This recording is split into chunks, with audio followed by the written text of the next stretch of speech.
Bismillahirrahmanirrahim. Assalamualaikum warahmatullahi wabarakatuh. Pada pertemuan kali ini saya akan menjawab beberapa pertanyaan rekan, kolega, dan saudara maupun teman-teman saya. Kenapa sih saya ini sampai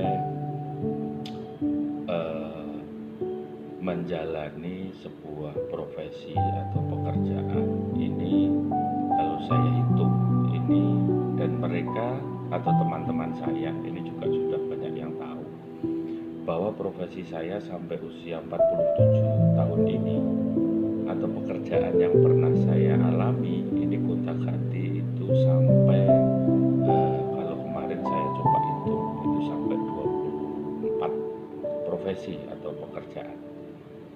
Ini sebetulnya simpel saja kalau saya sampaikan bahwa kenapa saya tidak bertahan menjadi buruh tani, buruh tebang kayu, atau penjual sayur keliling, penjual ikan keliling, tukang seleb, tukang gergaji sensu gitu kan, atau saya tidak bertahan di tukang ojek, cleaning service, satpam atau penjaga malam, sales dengan aneka produk. Dan kenapa saya tidak bertahan juga di supervisor, manajer perusahaan, sales gitu kan, atau kenapa saya juga tidak bertahan di pengajar bimbel atau guru, dosen, dan kernet angkot atau sopir angkot gitu ya. Ini sebetulnya simpel saja bahwa kalau saya katakan adalah semakin hari di saat profesi itu saya tekuni, saya banyak mengalami kegagalan. Kegagalan itu juga dipengaruhi oleh faktor internal saya dan juga eksternal. Nah, eksternalnya ini yang sangat bisa dipertanggungjawabkan. Kalau internal kan mungkin ya memang kecerobohan saya atau kurang bagusnya pengetahuan dan pengalaman saya. Namun kalau kita kaitkan dengan perkembangan zaman, faktor eksternalnya memang kita harus merubah dan melompat profesi kita, usaha kita. Karena apa? Usaha yang kita alami atau pekerjaan yang kita alami itu sudah tidak cocok dengan perkembangan zaman. Satu contoh, kalau saya tetap bertahan di penjual sayur keliling, bakso keliling, ini adalah sampai hari ini pun ya mungkin saya tidak menemukan pengalaman-pengalaman yang begitu banyak. Nah, sebetulnya kalau saya katakan bahwa itu sebetulnya karena kegagalan saya. Tetapi pada saat gagal, kenapa saya tetap bisa melompat ke pekerjaan yang lain, profesi yang lain, atau usaha yang lain? Karena kuncinya satu, saya tetap bersyukur dengan kegagalan itu. Karena apa? Rasa syukur yang lebih ini akan mendapatkan sesuatu hal yang baik.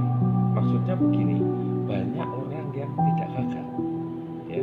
Di luar sana banyak orang yang belum gagal. Dan sebetulnya kegagalan saya itu juga tidak ada kerugian dalam kegagalan itu. Satu contoh begini, saya selaku kernet atau sopir angkot, kalau saya tidak merubah pola pekerjaan saya, maka ya sekarang sudah tergerus oleh perkembangan teknologi. Ada Gojek, ada Grab, dan lain sebagainya. Kalau saya tetap bertahan di angkot dan tidak merubah ke Grab atau Gojek, ya maka saya yang dilimpas zaman ini ya.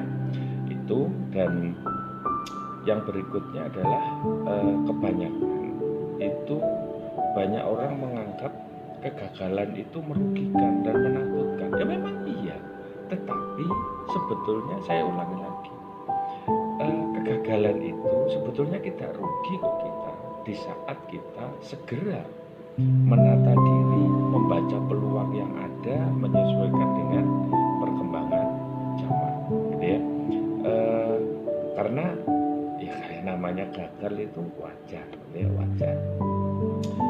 Dan dengan kegagalan yang kita alami itu, maka kita akan mendapatkan pelajaran baru yang sangat terjaga dan tidak didapatkan oleh orang di luar sana.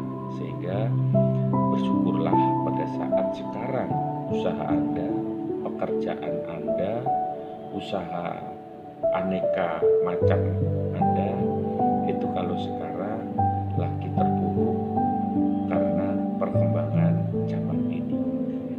Peluangnya adalah kita harus membaca apa ya peluang yang harus kita tempuh atau kita lakukan ke depan. Karena apa? Jika kita banyak belajar dari pengalaman ini, kegagalan ini, menandakan kita ini sudah lebih maju dibanding orang-orang atau teman-teman kita yang belum pernah mengalami kegagalan.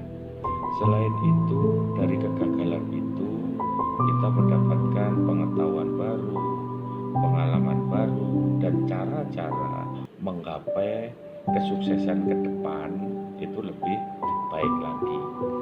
Sehingga Anda tidak perlu menggunakan cara yang lama atau cara kita yang lama kemarin, tidak usah. Misalkan saya kembali lagi lah jual sayur keliling pakai gerobak sepeda panjang lagi misalnya. Saya kembali lagi jual ikan keliling ya, ikan basah ya keliling. Atau saya kembali seleb tepung, atau saya kembali ke gergaji sensu lagi, kayunya sudah habis gitu kan.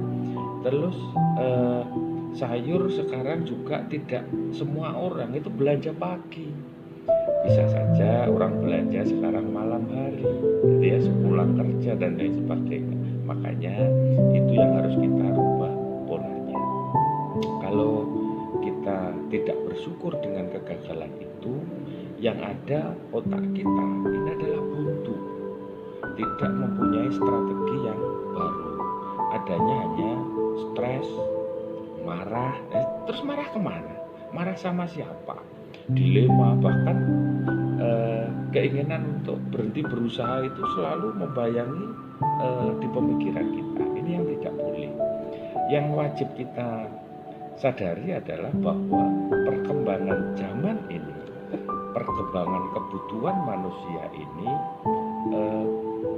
harus kita imbangi dengan perubahan profesi dan perubahan usaha kita. Meskipun secara garis besar induk atau dasarnya usaha sama, yaitu misalnya sayur, bakso, gitu kan. Bakso tidak usah dikelilingkan, kita kemas, ya, kita kemas, sudah ada bumbunya, orang mandiri tinggal masak sendiri, gitu kan. Sayur juga sama, kenapa harus dikelilingkan pagi hari? Kalau misalkan kita hanya buka di satu tempat melayani orang misalnya sampai 18 jam, mulai pagi sampai jam 10 malam atau 9 malam, ini adalah perubahan. Tapi sama profesinya, dasarnya adalah penjual sayur maupun penjual bakso. Gak perlu stres ya, gak perlu marah pun marah ke siapa. Kita sendiri yang harus introspeksi, memperbaiki kualitas usaha kita, pengetahuan kita dan pengalaman kita. Kuncinya adalah apa? Di saat kegagalan kita harus bersyukur. Ada apa ini? Apa yang harus saya rubah? Pola mana yang harus saya ganti? Dan seperti itu. Nah, itu sedikit jawaban kenapa teman-teman, rekan-rekan semua selalu menanyakan ke saya, profesinya kok gonta-ganti, profesinya kok banyak sekali. Coba bayangkan, di saat hari ini tahun 2021 saya tetap menjalankan profesi saya sebagai guru bimbel yang datang ke rumah maupun datang ke setiap sekolah. Apa yang saya dapatkan? Makanya tahun 2000, sebelum 2018 saya sudah berhenti, gitu kan? Jadi ini adalah perbaikan-perbaikan yang harus kita lakukan karena kita bisa membaca peluang dengan perubahan-perubahan teknologi. Itu ya. Jadi mudah-mudahan ini bisa menjawab, dan kalaupun nanti masih ada pertanyaan-pertanyaan yang belum terjawab pada video ini, kami atau saya akan selalu memperbaiki tayangan-tayangan video yang mungkin mungkin saya share di media sosial saya. Terima kasih.